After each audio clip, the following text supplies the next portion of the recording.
chaser with no trouble. Popping that moe, baby, let's make some bubbles. Puffing on that gelato, wanna be seeing double. Gotta do what you gotta believe it. Welcome, everyone. Episode 59 of the Health and Wealth Podcast. Steve Giordano here. I am honored and privileged to be joined by my very special guest in Virginia, Mrs. Elizabeth Segura. How are we doing? I'm doing really well, thank you. First question is, how's the weather there? Today it's nice. It rained earlier this week. We had frost, and then it was sunny a couple days before. Got it. Because I try to get everybody recruited to come down to South Florida. I might. It doesn't take that much hard work to recruit people down here because it's like 80. All the time. You have fake snow for Christmas. Pretty I went much. to Disney. Pretty much. So, yeah, you have a very interesting story, been with FFL, like you told me, since last January. So, the one thing I like to learn from people is, you're in the entrepreneurial space now. Did you have any of that background in your family prior to this, or not really? No, not really. I used to be a school bus driver for special needs children, and that was a lot of fun. And then also I worked in a couple grocery stores, things like that. Got it. Okay. What was like your background and kind of upbringing? Like what were your the things that you were looking to do, like coming out of school and, as you were growing up? Okay, well, when I first got out of school, I thought I wanted to join the military. So I went to boot camp, but I actually got hurt in the boot camp, and I had to go through rehab and everything. So that did not materialize. And after that, I did a lot of customer service oriented jobs. I've worked in nursing homes because I like helping people. And then when I got pregnant, I couldn't do that anymore. So after that, I sort of did a lot of fast food because, again, customer service, things like that. And then I got into some middle management with training, worked in a couple call centers, and ran a small little financial opportunity. And then after that, I did collections for credit card debt. And then I had another child. And then when I went back to work, I was doing the bus driver thing for about 7 years. And then I happened into Family First Life. Wow. So that's crazy. So you're doing that for 7 years. So then the question becomes, what is it that you saw from whom that you said, wow, I should try that FFL thing? Okay. So at first when I heard about it, I went to church, a friend of mine, and her son was doing it. And she was showing me his paychecks, and I said, well, that's a scam. I'm not going to go fool with that. But then later she said, well, look, we're doing it. This was his parents, that we're doing it. And I'm like, really? So then I thought, well, I'll see what it's about. And then we kind of left it alone a while. And then they actually approached my husband, and because they didn't come back to me. And so I thought, well, now they're going to him. I don't want to be left out. Well, they should have come back and talked to me, so I felt a little bit left out. But in all transparency, it was all on the up and up, nothing bad. But that was the thing that spurred me to look into it, was because now it was being presented to someone else, and I didn't want to kind of be left behind. So I didn't know what it was. I had no idea. I knew it was insurance. But I had no idea. So, and then obviously you're on social media, so you saw a lot of stuff and kind of, I'm sure, probably followed it. What was it that mostly intrigued you to kind of make the move from doing what you were doing for 7 years? Desperation. I was working 3 jobs at the time. I know a lot of people do that, but I was a school bus driver, and I was going through some personal things where finances were super tight, and I was just spending, I felt all of my time was working. And I was still not having a hard time to make ends meet. And so I thought, well, I like the idea of sort of having your own schedule. I know we have a structure, but the idea that I wouldn't have to ask somebody if I needed a day off, for things like that. So I really was just hoping something could be better than the situation I was in. And when you feel desperate, you kind of believe anything will be better. It's not that the job was bad. I love the kids. I do miss them from the school bus driving, but it was just everything else. So really, it was just kind of desperation.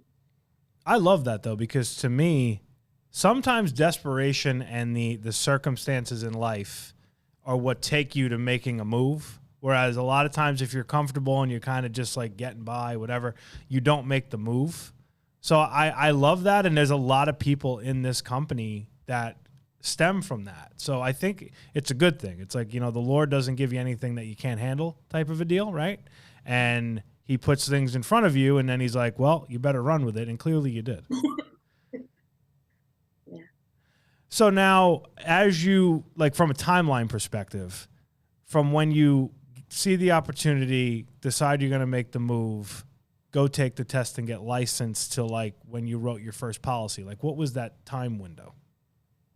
Okay, so I began studying in probably mid-ish September of 21, and I'm because when you have a job where you just kind of drive, your brain kind of turns to mush a little bit. So it took me longer. It took me a month and a half to be able to digest all the information, to be able to understand it and feel like I could go try to pass the test. So I passed the test. I want to say it was late October, and I remember that I was nervous, but I was excited. And then after I passed, I think I wrote my first policy on myself on Thanksgiving Day last year. Nice. Okay. So now, obviously, you mentioned this to me before, like, you got into it and there's just a lot of things you just didn't know, like most people. I was the same way. I knew nothing about insurance. What was it that early on maybe you struggled with and you said to yourself, hey, like, I didn't expect that. And how did you handle it? Okay, so I do not like rejection or opposition or anybody to say mean things to me. So, uh, and that doesn't happen a ton as far as the mean things, but just my first dial day, I was so nervous, and I probably literally took 3 breaks to cry because I was just so, it was so overwhelming to me. But I called my upline and she's like, it's okay. You're going to be fine. Just keep calling people. And I did. And I just told myself that I wasn't going to quit. That was my really only thing at the beginning that was hard, was because it was so new. And I'm a little older. I'm in my early 40s. So, it was like, can I do this new thing? And, maybe this is for the young people, not me. And, but I just thought, well, I think I could do it if I just don't quit. And that was the main thing. So another thing that was something to overcome is I just want to be good at things right away. And if I'm not, I feel kind of like I'm failing. And so there was a lot of mental struggle of, oh, I suck. It's not the best way to think, but at the time, oh, I'm doing terrible. And they would tell me, my upline would say, no, you're just learning. Like, you have to take the time. You have to let yourself learn. And Joe said once, he's like, you can't. What did he say? You can't. I think he said you can't avoid, like, I forget how he worded it, but anyway, it had to do with, like, you're not gonna be able to get around it. You can't take shortcuts. There's no shortcuts. You have to go through it. Oh, he said you can't cheat the grind. That's what it was. Mm-hmm. But anyway, but I wanted to. I wanted to just be able to skip all the things that didn't feel good, and then just get to the part where I knew everything, because I was used to being able to train and to coach and to develop, and now I was the one who was having to learn all that stuff. So there was that, but I'd say that was the toughest part. But when I trusted the belief people had in me, because I didn't really have the belief in myself. I come from a lot of a background of, it just wasn't natural to have a lot of self-belief. So, but I took others' belief in me and I looked at what they did, and they said, if you do this, then this is going to be the result. It may not be tomorrow, but this will happen if you will do these things. And I just clung on to that. And so I'd say that was probably the biggest struggle. And even from time to time now, I still have these moments where I'm just feeling it. And then, I have a accountability partner that I reach out to in the business, and we talk through it. But the key really for me is just have one singular non-negotiable, which is don't quit. Because if you don't quit, you still have a chance to get better. But if you quit, then you chose to fail. Mm, love that. That's a quote of the day right there. I like that. And it's true because, you know, we all have self-doubt in doing this. I have self-doubt every day. I have people work in my office. They'll come to me and they'll say, you know, I suck at this. I'm not good. And I'm like, no, you are good. You talk to 3 people and I talked to 35. And I sold 3 of 35 and you didn't sell 1 of 3. So you have a people problem. So get more people. You can control that because let's face facts. You can be terrible doing this, but you'll run into enough people that want insurance. Would you say that's fair? I'd say that's very fair. Yeah. Like, and I think that's how you get better because you're failing forward and you're understanding that I just have to find the right. I literally just a second ago just got a text from a call transfer who I text that her husband got approved. And she goes, thank you so much for helping me. Like, I didn't even do anything. Like, I just picked up the phone practically. And it's not always that easy, as we know, but when the numbers are there, you're going to fall into that. And as long as you're nice and listen and do the right thing, you're going to be okay. Mm-hmm. So now you get yourself moving, and this is always a big thing for new agents that I love to ask. Clearly, you worked 7 years, you're getting a paycheck. It wasn't where you needed it to be. You get into this, and now you're paying to play to make a bigger paycheck. How was that in embracing, I'm going to buy leads and spend money to make money? Oh, that was scary. I just, I, we were kind of what you would consider kind of poor. When we always had what we needed, but growing up, my mom was very good about pinching pennies, making it work. So she taught us, save and find the bargains and the coupons and stuff like that. So then, as an adult, you're always thinking about, I need to have this money to pay this bill or that bill. So when I came into this and it was, oh, I have to spend some money now. It felt like I'm spending money. It didn't feel like buying myself opportunities. I didn't see it as buying an opportunity. I saw it as I'm spending X amount of money. Oh, I hope I get it back. But I have really transitioned in that because having no opportunities is worse than the thought process you might have behind spending the money, because not spending the money guarantees you that you're not going to get any further than where you are, and no matter if you're doing well or even if you're not, you still need the next set of opportunities to keep that going. So it took a while, and had a good conversation with Joe one time, and he helped me with a good lead strategy, and and found some leads that I felt worked really well for me. And after that, it really helped. It didn't feel like a scary thing when I was getting the leads. It felt like, oh, good, I'm going to be able to help people. I'll be able to get my money back. I'll be able to make a little bit on top of that, invest back in. So it was a transition like everything else for me, because some people come into this and they're risk takers. I'm not a risk taker. If I was in the stock market, I'd probably cry. But I'm so careful, and I'm just so nervous to do the next thing because I don't know how it'll turn out. And that makes me nervous. But I do know how it turns out if you buy leads, that if you talk to the people, then usually, you can help some people, and then, the process repeats itself. Yeah, it's interesting. I love to look at, like the 2 main reasons people fail. Like, it's very simple. They don't invest enough and they try and circumvent, how do I spend less to make more, which doesn't make sense in anything, in any business in the universe. And then number 2, they don't put in the time to work hard enough and grind. Those are the 2 reasons people fail. Like, that's pretty much it. Like, outside of that, I can't even think of anything. So now you get going, and I know we talked earlier, you're kind of transitioning, doing some stuff, telesales. So you started out, you were all in the field? Yes. Okay. How was that? Because, like, let's face facts. Like, the field it's crazy. Like, we're in crazy areas. You don't know. It is what it is. How was that transition to going into people's homes? That was scary. That's my answer for everything. It felt scary because it was new. And I just thought everyone's a psycho, or I don't know if I should say that, but that was in my mind, like, oh my gosh, everybody's a scary person. But really, they could think the same about me. Yep. But I just tried to approach it as I've had people come to my house to hook up cable or to repair stuff. People I don't know. I didn't even talk to them. I called a lady and then some guy shows up and he's supposed to do this job and he had a badge and I just said okay and so I just tried to look at it like that. But um, once I kind of got over being afraid of the people, like they were going to be saying no or then it was fine. My biggest hurdle with all of that wasn't as much about going into the home. It was just being myself.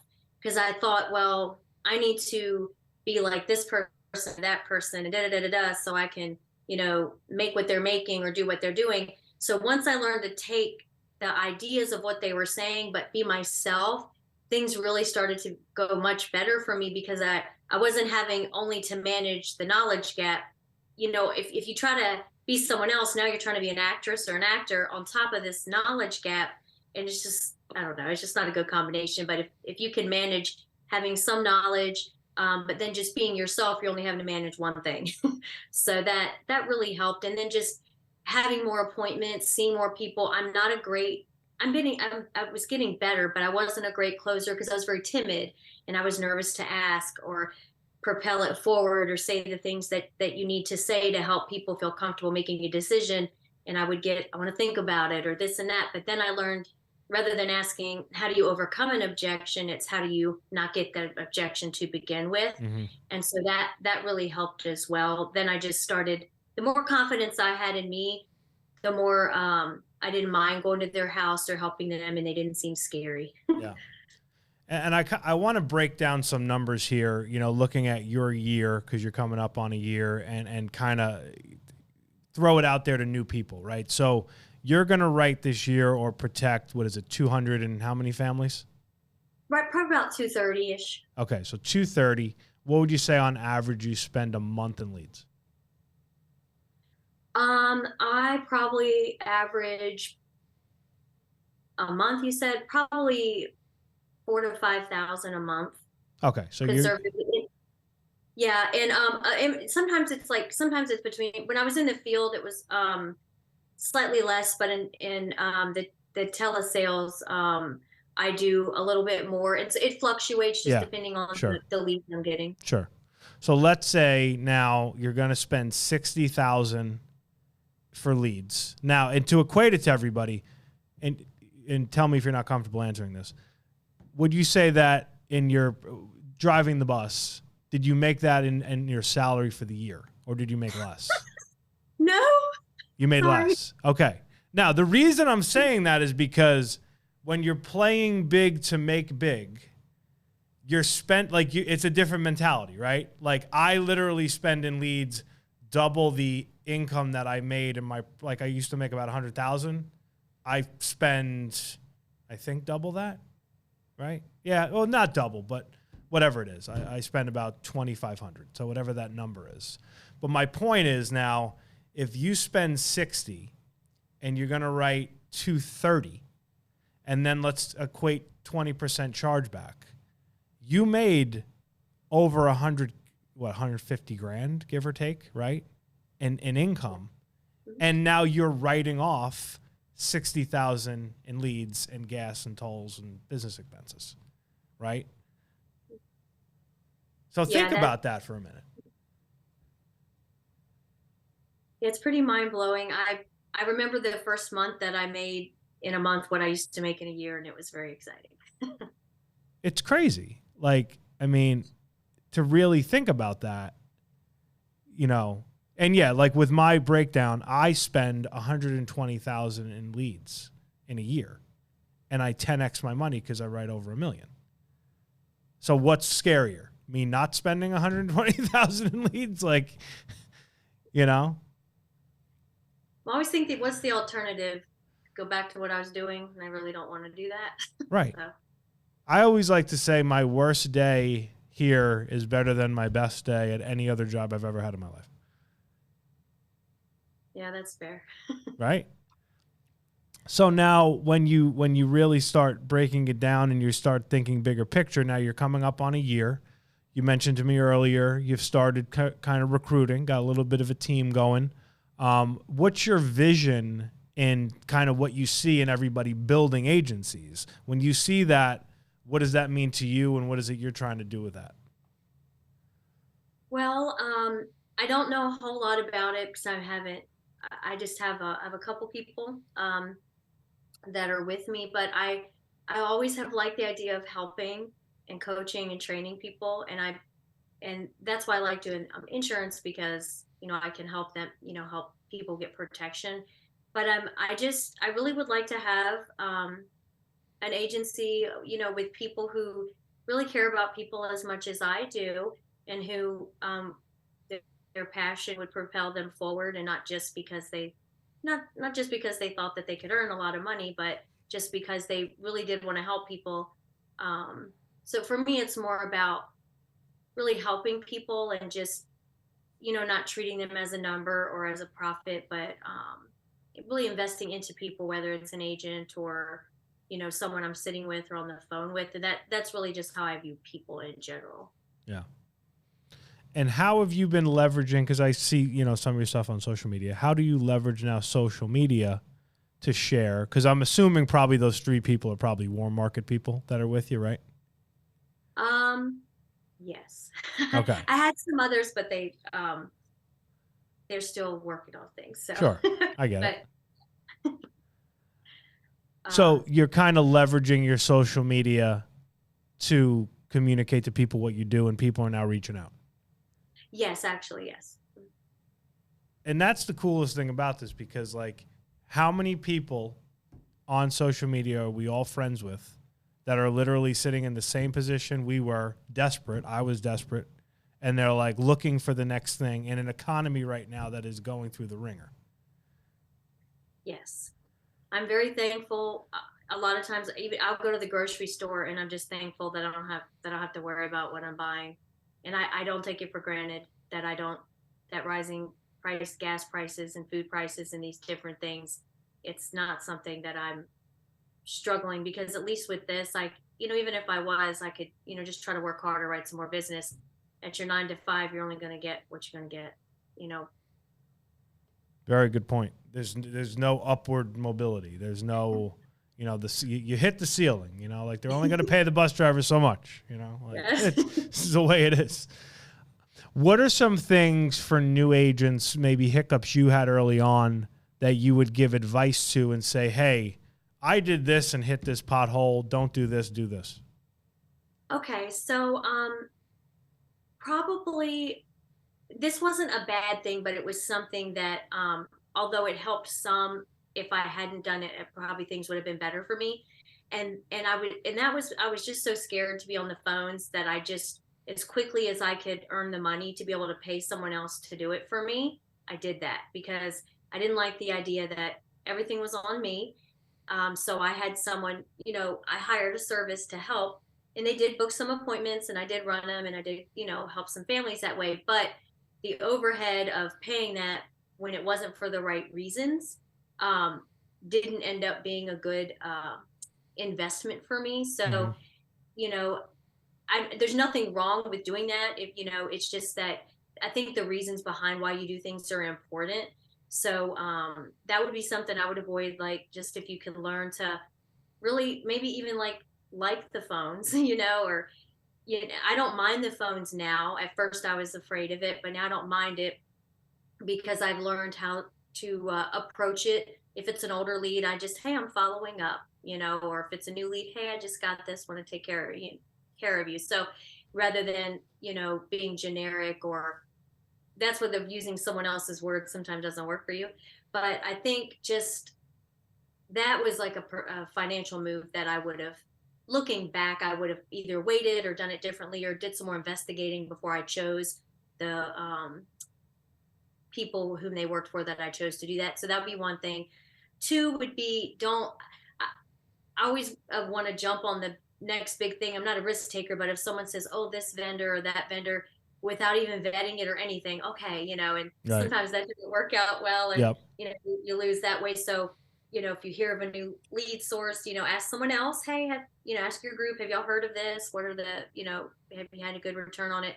So little things like that. And then really just working the leads more fully, because you can call through them one time. That's not really like working them. Hmm. So that would be something that, I did more toward the beginning.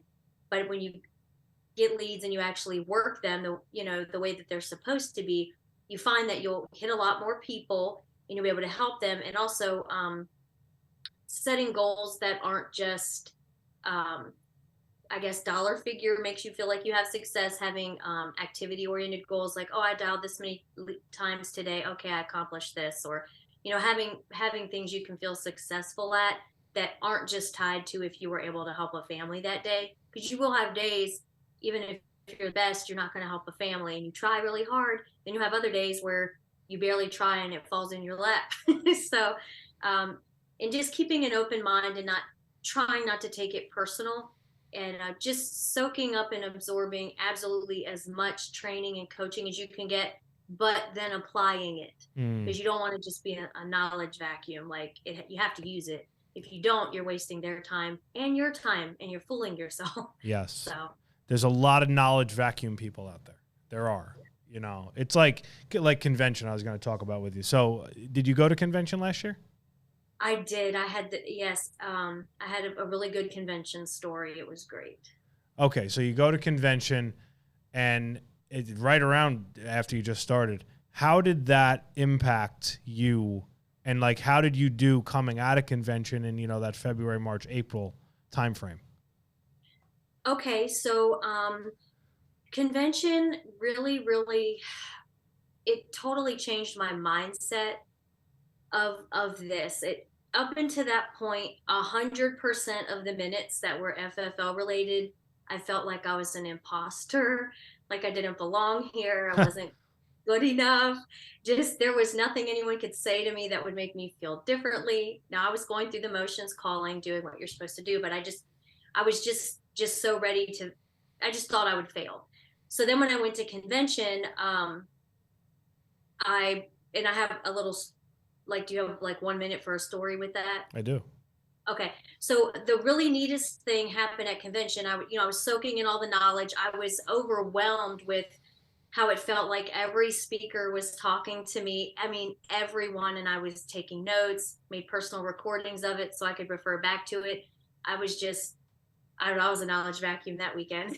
But I was learning so much, but I just still felt like, is this for me? Is this for me? I wasn't sure. And I was so scared. And, so I was, praying. I know some people have faith, and I have faith. So I was praying, wasn't sure what to do. And so I was, there was contests that went on there, like they tend to do at these things. And I was down front hoping I'd win some leads. And I did not get picked to win leads, but there was a gentleman who did, and he saw me on the front row, and I was crying because I was emotional over the whole, just everything. And he walked up to me and he said, I really don't need these leads, so I'm going to let you take my place, and you can go up and you can get these leads, because I think you probably need it more than I do. And that just, I can't explain what that did. I just felt like, wow, God was saying, I really do want you here. I'm giving this to you. Take this opportunity. Um, and so I just, I used those leads. I came back. I had a lot more confidence. And I would say to anyone, if you're even thinking that you're not going to go to convention and you've never been, you really should go. It'll change your mind. It'll really help you see this for what it is. If you can get there, get there. That's all I'll say. Yeah, I love that. I mean, what an amazing testimony. And, you would have never had that experience if you wouldn't have been at convention. Nobody was giving you free leads if you weren't there. I know. But I love that because, a lot of people, and again, it goes back to your mentality about, are you going to spend and invest or are you not? If you're doing this and we're literally saying, like, hey, here's all this money and knowledge in a bag sitting on a stage for you to come down, and then now you got to go apply it. It's not just going to, like you said, you're not just going to be able to store it and then magically sell insurance. You have to apply it. It's, there's two legs to this. Like, why wouldn't you? All it says is that you don't believe in yourself, you don't believe in this, and you don't believe that this is going to really work out. You know what I mean? It says you're too timid to do this, and frankly, you shouldn't, if that's the case.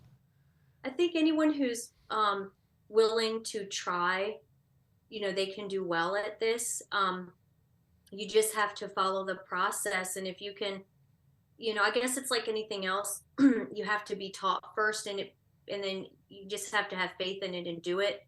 Um, nobody can make you do it. Now they can invest their time in you. They can give you training and tools and one-on-one phone calls and all these other things. But if you don't do it, then I don't know. I just feel like if I can do it, pretty much almost anybody could, because I probably had the least belief in myself of most people. So I just figure if I could push through it, that pretty much anybody can who wants to. Mm. And I can just tell from talking to you, like the transformation from a confidence perspective that you took from when you started to now. And obviously, your confidence and your ability, it's like a journey, like it doesn't end, because all of us, we're going to deal with things that are challenging, but it's amazing from where it was to where it is and then where it's going. 100%. Always growing, always learning. I'm thankful that I'm very thankful for the opportunity. I never worked in insurance before, so I'm thankful that Family First Life was my first journey into that world. So Good for you. That's awesome. Well, I appreciate the time today. It's really been very insightful. I think this is going to help a lot of new people, and that's what I'm looking for. You want to try and help new people. How can they get off to a good start? How can they navigate the landmines? And, there's great people like yourself who have done that. So I appreciate your time, and I look forward to seeing you at convention. Oh, yes, I'll be there. Love it. Well, we'll keep the weather nice and warm down here for you. Don't worry. It's 80 all the time. So appreciate it, and we'll talk with you soon. Take care. That's the motto. Throw back with no chaser.